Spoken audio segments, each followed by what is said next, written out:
terkait dengan penerimaan CPNS tahun 2019 dan tenaga honorer kategori 2. Beredarnya pernyataan-pernyataan di media, saya merasa terusir sebagai mantan ketua Pansus Afirmasi Majelis Rakyat Papua. Saya kira pemerintah pusat dalam hal ini, Kepala Bidang Sumber Daya Manusia pada Kementerian Aparatur Sipil Negara dan Reformasi Birokrasi Republik Indonesia, Pak Samsul, sudah sempat kami bicarakan di tingkat kementerian untuk penerimaan permintaan afirmasi CPNS kuota pegawai 2000 itu adalah Majelis Rakyat Papua melalui Pansus Afirmasi pada tahun 2018. Dan hal itu kan sudah terjadi suatu pembicaraan dan menjadi agenda khusus di Menpan RB Republik Indonesia. Kemudian terakhir kita sudah konfirmasi dengan Kepala BKD Provinsi Papua bertempat di Hotel Aston Jayapura. Dan kami sudah sampaikan untuk kuota tahun 2018 kemarin karena ditunda, disepakati ke 2019 di bulan April. Pada prinsipnya kami tetap berpegang kepada permintaan kami, Majelis Rakyat Papua itu adalah 2000. Tapi ketika itu terjadi keputusan Pak Gubernur untuk 80-20, kami MRP sudah mengikuti apa keinginan Pak Gubernur tentang 80-20. Kami tidak lagi bertahan prinsip untuk pegawai 2000 atau permintaan MRP harus 2000 kuota untuk CPNS di Provinsi Papua. Sekarang yang menjadi konsumsi publik, pernyataan-pernyataan di media pada hari ini saya lihat di koran Generasi Pos, Kepala Badan Kepegawaian Provinsi Papua menyampaikan akan mencari solusi tentang honorer K2. Saya kira apa yang pernah saya sampaikan kepada Pak Kepala BKD di Hotel Aston sudah sangat baik untuk mencari jalan keluar daripada honorer K2 itu tadi.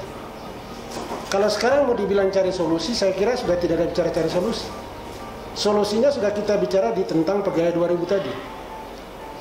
Permintaan pengangkatan 2000. Penerimaan CPNS plus di dalamnya ada honorer. Jadi sekarang tinggal dihitung. Dari 80% itu sekarang yang mau diterima itu umum itu berapa persen. Kemudian yang sisa itu kategori 2 itu berapa persen. Jadi kalau kita mau bilang solusi apa? Tidak ada solusi. Sekarang kita cek saja di 80-20. Supaya di situ jelas honorer K2 itu berapa persen yang diambil, yang umum berapa persen yang diambil, hingga klop menjadi 80% yang untuk orang asli Papua, sedangkan yang non Papua itu 20%, tetapi non Papua yang notabene-nya yang besar dan lahir di tanah ini, atau lahir dan besar di tanah ini, di tanah Papua, makanya disebut 80% ya, 20%.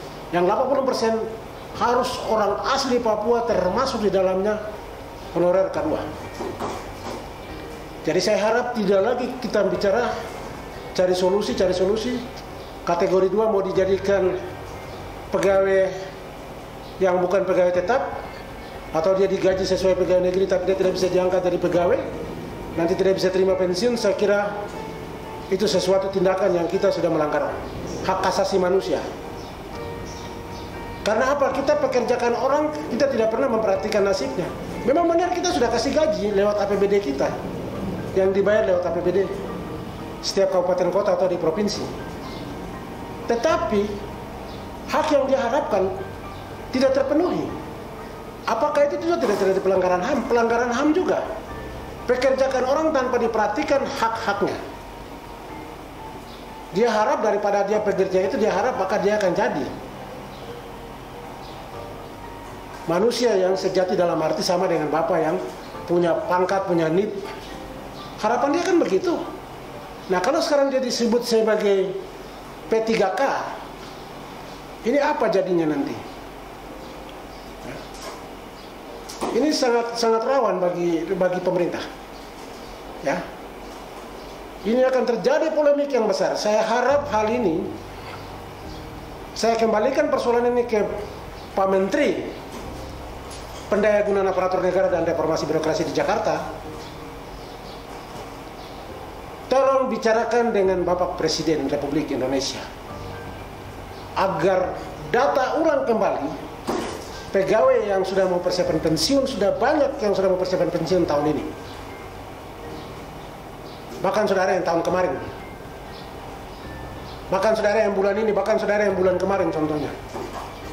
Ini kan sudah bisa, kenapa lagi mau dicari-cari alasan, mau dicari solusi? Saya harap saya sebagai anggota MRP, saya tidak mau lagi membaca lagi di koran statement-statement yang bilang mencari solusi, cari solusi. Saya kira solusi sudah saya kasih dari tahun 2018 kepada pihak Kementerian Menpan RB Republik Indonesia di Jakarta. Itu sudah solusi yang tepat. Saya minta kenapa 2000 pengangkatan untuk tahun ini, tahun 2018 sekarang dan tahun 2019 kita sudah sepakati. Saya tidak ada alasan 80% termasuk di dalamnya kategori 2. Dan 20% silakan non Papua yang lahir di tanah Papua. Tidak ada lagi cari alasan untuk ini, karena mereka sudah bekerja sekian puluh tahun di masing kabupaten kota, bahkan di provinsi. Jadi hak mereka jangan dihilangkan. Tetap mereka K2 dia harus diikuti dalam CPNS untuk tuntutan diangkat dari pegawai. Saya kira demikian. Terima kasih.